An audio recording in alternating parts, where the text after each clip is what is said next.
It was 5:17 a.m., and the alarm buzzed on her old, cracked Samsung phone.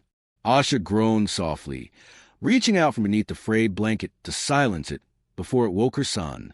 The silence of the small two-room apartment in the heart of the city was still peaceful, except for the soft hum of traffic beginning to rise from the streets below. She sat on the edge of the bed, tying her faded dupatta over her shoulder and glancing at the one thing that kept her going, her son, Arv, curled up under a blue blanket with cartoon prints. He was only 7, too small to understand why they couldn't eat pizza every Sunday like other kids, or why he never saw his father. Asha had once dreamed of becoming a teacher. She loved literature, and in college, her professor said she had a gift for explaining things. But that was before marriage, before everything changed. Her husband left 2 months after Arv was born, disappearing without a word. What followed were years of questions from society, from relatives, and worst of all, from herself. For a while, she blamed herself.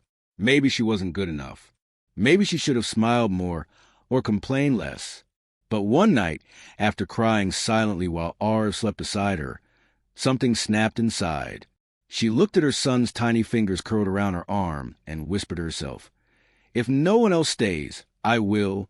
From that day forward, Asha took every small job she could find. She cleaned houses in the early mornings, worked in a local garment store during the day, and helped tutor kids at night. She had no time for herself, no time for rest, but every rupee she earned was for Arv. She wanted him to never feel like he lacked anything. One afternoon, while sweeping the floor of a large apartment, she overheard the housewife complaining about how hard it was to get a tutor for a child who was weak in English. Asha hesitated, then slowly spoke up, "Madam, I can try. I studied English in college." The woman looked at her, surprised, but said, "Fine, 1 trial class.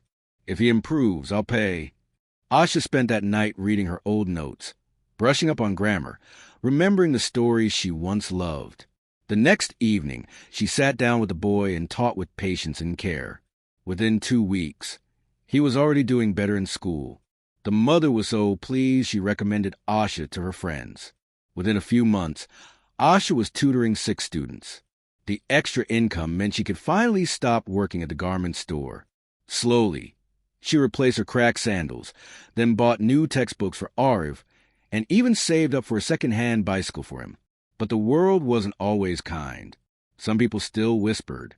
Single mothers like her were often seen with pity or suspicion. Landlords hesitated to rent to her. Once, a mother canceled her tutoring when she found out Asha had no husband. "Bad influence," she said. Those moments stung, but Asha no longer let them define her. She reminded herself every morning, "I am not what they say. I am what I build." Arv, now in 3rd grade, began to top his class. One day he came home, holding a medal from school for an essay he wrote. He ran to her with beaming eyes and said, "Mama, I wrote about you. You're my hero." She broke down crying that night, holding him tight, in that small rented apartment with paint peeling off the walls and a flickering tube light. She felt wealthier than most. Eventually, Asha decided to do something bold. She started recording short videos on YouTube, giving basic English lessons for free. Her first few videos got only 5 views, but one day, a school principal stumbled across them and messaged her, "You have a talent. Would you consider teaching at our school?" Asha stared at the message for nearly an hour, afraid it was a prank. But it wasn't. That school was not far from where she lived. It didn't pay much, but it was a start. She walked into school the next week with trembling hands. But the moment she entered the classroom, something inside her clicked. The students listened. They responded. She was finally doing what she loved. Years later, Asha stood at a stage, holding a mic in front of an auditorium filled with teachers and students. She had been invited as a guest speaker on Women's Day.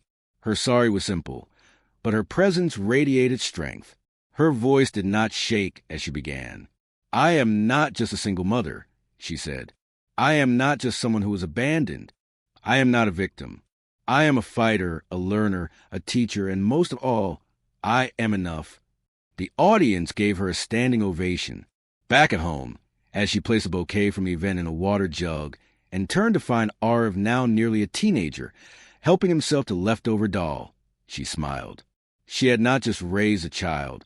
She had raised herself. Against odds, against silence, against shame. Her journey wasn't flashy. There were no miracles, no saviors, no big breaks. Just a woman who refused to give up, who built a life 1 hour at a time, one student at a time, one dream at a time.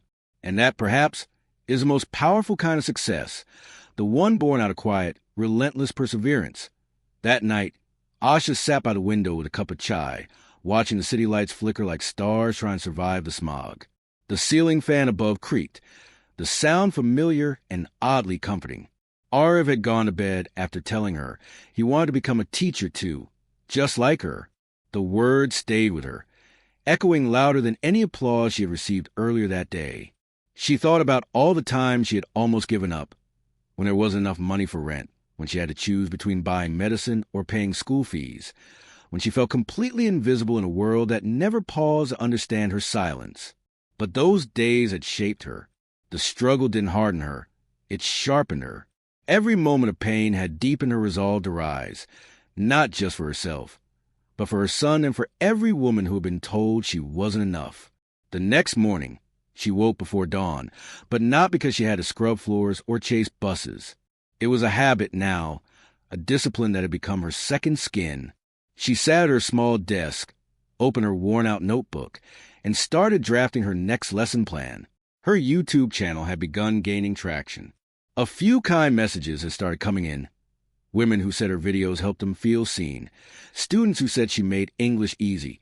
Single mothers who found courage watching her story unfold. She realized she wasn't just surviving anymore. She was living. She was growing. And she was unknowingly becoming a light for others lost in the dark. Later that day, while walking to school, she passed by the park where she used to sit with Arv when they couldn't afford outings. She saw another young mother sitting on a bench, her eyes tired but her arms wrapped lovingly around a baby. Asha paused, walked over, and offered her a bottle of water. They exchanged smiles, silent, understanding, respectful, because sometimes the most powerful motivation doesn't come from the loudest voice or the biggest speech.